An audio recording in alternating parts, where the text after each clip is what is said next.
earlier this week, we saw Homeland Security go into the home of Sean P. Diddy Combs looking for evidence regarding sex trafficking.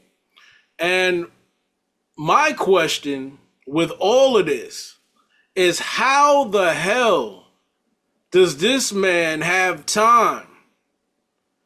If the allegations are true, how the hell does this man have time? What, to do it? To do this? And if this is true, this has got to be one of the stupidest situations that we have seen in history.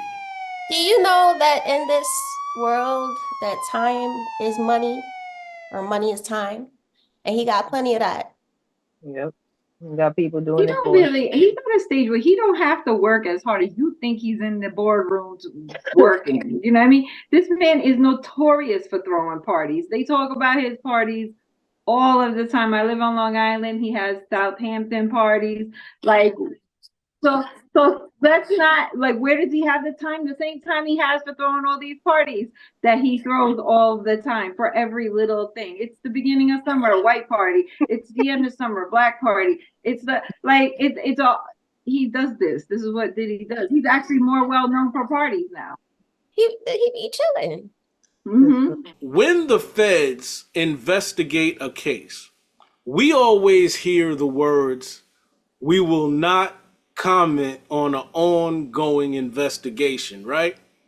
That is the phrase that we always hear when anytime somebody's in trouble, anytime the police is involved, anytime the situation.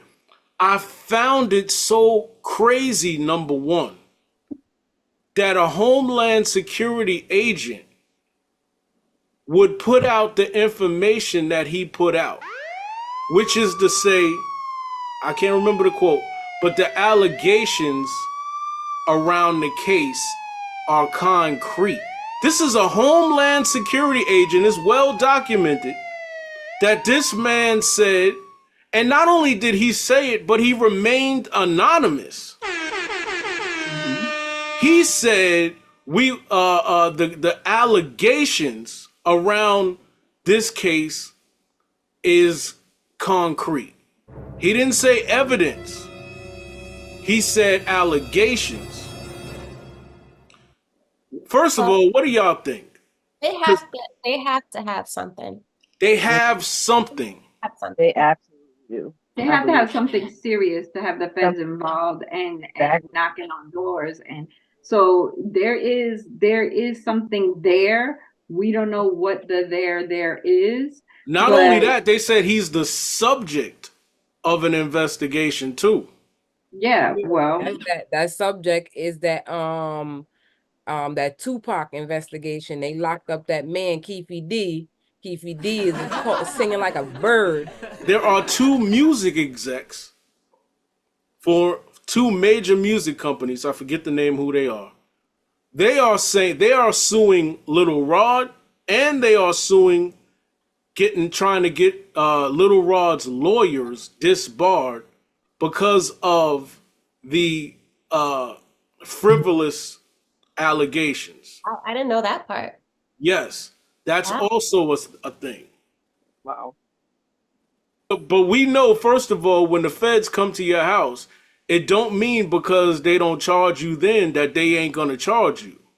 exactly, because they're collecting evidence right now. Diddy is That's the whole point. When they find the solid, because what before going into his home, there is question, but that's what they bring to the judge. It's like, look, this is why he's a serious, look, because A, B, C, D, these things. In order for us to get the evidence that we need against him and what we believe is going on here, this is, we're going to need to, search the home. So when they search the home, that's where they're gathering the evidence that proves their theory in the case. And that would be based on accusations, be based on, witnesses and stuff like that. So that's like the whole point, regardless of whether he got arrested right then and there, or he's a free man right now, that doesn't mean he will be free forever. Rodney Lil Rod Jones Jr., a record producer from Chicago, filed a 105-page federal complaint against Combs, accusing him and the people who work with him of being part of an illegal racketeering enterprise. Jones alleges in his complaint that he has irrefutable evidence of A, the acquisition, use, and distribution of ecstasy, cocaine, GHB, ketamine, ketamine marijuana, mushrooms, and to go further, according to Jones, he has alleges that in his complaint, Combs reached out to Jones in 2022 to help him produce songs, but Jones claims the work Combs required of him went far beyond producing music. He claims in the lawsuit that he was tasked with procuring drugs and soliciting sex workers to perform sex acts to the pleasure of Mr. Combs. If you are doing this stuff, why would you allow somebody to have that type of leverage over you? Yeah, but you're talking about a guy. This This was a guy who is typically in their circles. So this guy was around. So at this point, this guy have already probably seen a bunch of shit. And so Diddy probably like, this guy already seemed like I could do whatever in front of him. He already knows what's up, blah, blah, blah.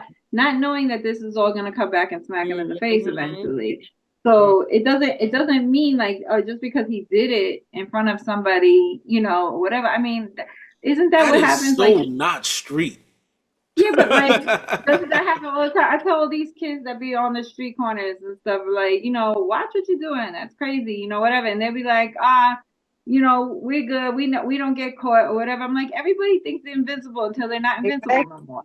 And then when you crying, Mom, bail me out, then you know what I mean? Like, what happened to Mr. Invincible? So this is what happens. You keep getting away with stuff. You have this false sense of security. You keep thinking like you're good and you're straight and everybody's on board until somebody's not on board anymore. Until somebody got something on them. And now they got to give up somebody. Now in this day and age with how technology is and, you know, all of the social media, this exposure stuff is happening because now, all right, back in the day, maybe if you said something, they're going to make you look like you're crazy or they're going to blackball you completely from everything.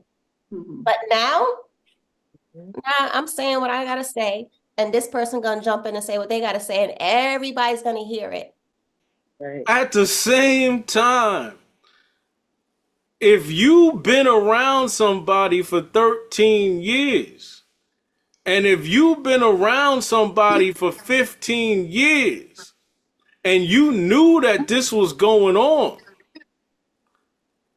you are complicit.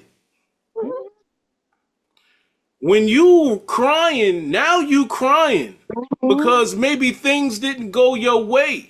Or maybe you mad, or maybe some things happen to wherein you didn't expect. So now the game changes all of a sudden. Well, so now everybody's built to be the hero at the end of the day. That's what I'm saying. You know, like it for people to be coming out with this stuff, like they're now a target. Yeah. They're now a target. So they made themselves a target. Well, you said that they were complicit though.